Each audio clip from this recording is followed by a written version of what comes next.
ఓం శ్రీ గణేశాయ నమః. శ్రీ గురుభ్యో నమః. శ్రీమాత్రే నమః.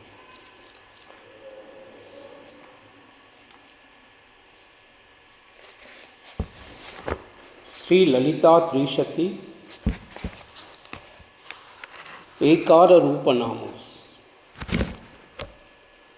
ఓం ఐం హ్రీం శ్రీం క్లీం సౌః ఏకార రూపాయై నమః.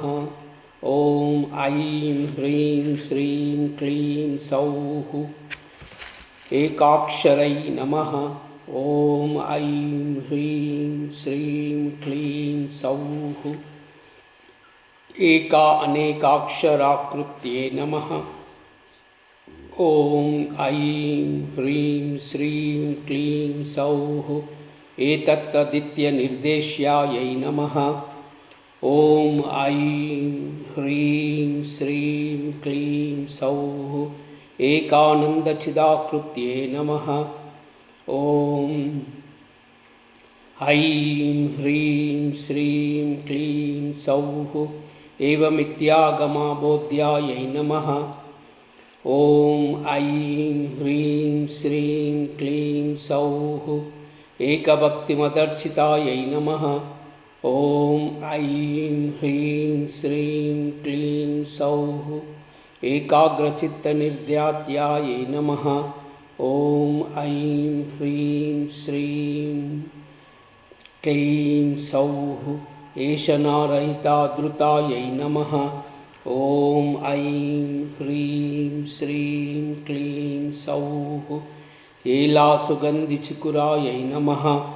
ఓం ఐం హ్రీం శ్రీం క్లీం సౌః ఏనకూటవినాశిన్యై నమః. ఓం ఐం హ్రీం శ్రీం క్లీం సౌః ఏకభోగాయై నమః. ఓం ఐం హ్రీం శ్రీం క్లీం సౌః ఏకరసాయై నమః. ఓం ఐం హ్రీం శ్రీం క్లీం సౌః ఏకైశ్వర్యప్రదాయిన్యై నమః. ఓం ఐం హ్రీం శ్రీం క్లీం సౌః ఏకాతపత్రసామ్రాజ్యప్రదాయై నమః. ఓం ఐం హ్రీం శ్రీం క్లీం సౌః ఏకాంతపూజితాయై నమః.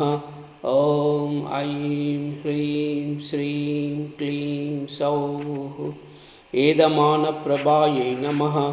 ఓం ఐం హ్రీం శ్రీం క్లీం సౌః ఏదజనేశ్వర్యై నమః.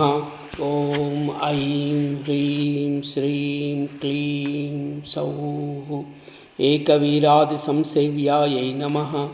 ఓం ఐం హ్రీం శ్రీం క్లీం సౌః ఏకప్రాభావశాలిన్యై నమః.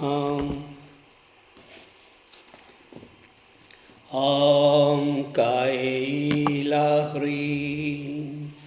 అసకహలహ్రీం సకలహ్రీం.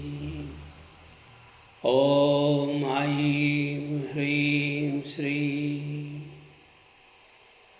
కైలాహ్రీం అసకహలహ్రీం సకలహ్రీం.